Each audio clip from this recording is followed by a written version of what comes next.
Back for more Bay Sunday now. Embracing your sexual identity sounds like an easy chore, but to some in the LGBTQI community, it can be painstaking.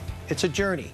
Suicide in their community is 4 times greater as they wrestle with social stigmas and living the life they choose. Our next guest had some frank conversations with a number of people from all walks of life, from comedians to scholars, to get their take in embracing the lives they want to live and creating equality. The book is called The Human Agenda, Conversations about Sexual Orientation and Gender Identity. Let's say hi to Joe Wenke. How are you? I'm great, Frank. Great to have you on board. Well, Thanks tell so us, much. Why did you write the book? Well, I'd wanted to write a book on sexual orientation, gender identity for some time. But like a lot of people, I'm concerned that we're becoming increasingly divided as a nation. So I was thinking, how can I approach this in a different way that sort of finds common ground? I thought, simplest approach, let's have conversations, let's tell stories about ourselves. And in that way, I think if somebody has an open mind and a good heart, they'll say, you know, I thought that person was really different from me, but we have a lot of things in common that I wouldn't have realized otherwise. And you've got quite a cross-section of Americana in this book, from doctors, you've got a rabbi, a little bit of everything. Yeah, it's a really diverse group. That was one of the things that I wanted to do. So I have some people who are fairly well known, like Ian Harvey's a stand-up comedian, he's on Transparent. Giselle Alicia is one of the few high fashion models who's been very successful for many years, was in the Barney's campaign and Vogue magazine. But some people may not have heard of otherwise. Kevin Fisher Paulson, who's right here in San Francisco, he is a sheriff, and he and his husband Brian saved the lives really of 3 foster kids, and then lost them to the foster care system because a couple of social workers didn't think that gay men should be raising kids, but now they have two other adoptive kids. What did you learn?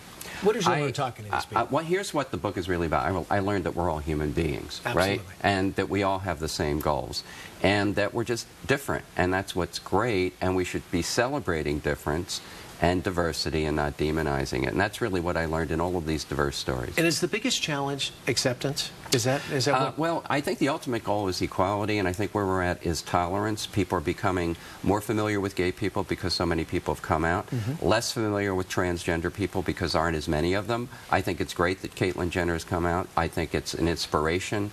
It provides a point of contact. We need well-known people in the culture to stand up and be themselves. And do you think others will follow suit because of what Caitlyn has done? It takes a lot of courage to come out, especially later in life, because you have all those relationships set, and people have to view you in a different light. I think she's inspiring.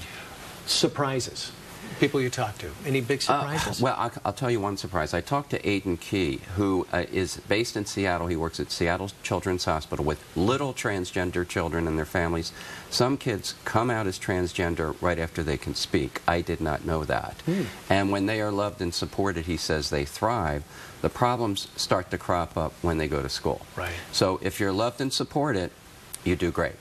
And obviously, like all of us, if we are not accepted and if people harass us and bully us, we become uncomfortable with ourselves, thus the problems that set in. And there must have been a parallel between every conversation, some sort of equality. I think what I did also really understand is that people have had to struggle, even very successful people.